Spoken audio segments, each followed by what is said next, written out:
बुल्ढाना के वरवट बकाल bus stop पर ST bus में महिला conductor और यात्रियों के बीच विवाद का वीडियो वायरल हो गया।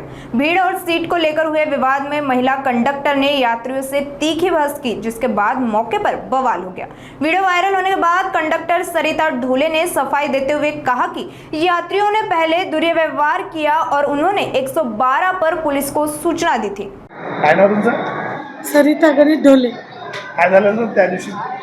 त्या दिवशी प्रवाशांनी माझ्यासोबत मला शिवीगाळ केली होती। माझ्या गाडीत खूप गर्दी होती, तर मी त्यांना म्हणत होती जागा नाही आहे, तर ते म्हणत होते की का बरं नाही जागा। तर माझ्या गाडीत पहिलेच ऑलरेडी माझ्या गाडीत 75ची बुकिंग झालेली होती।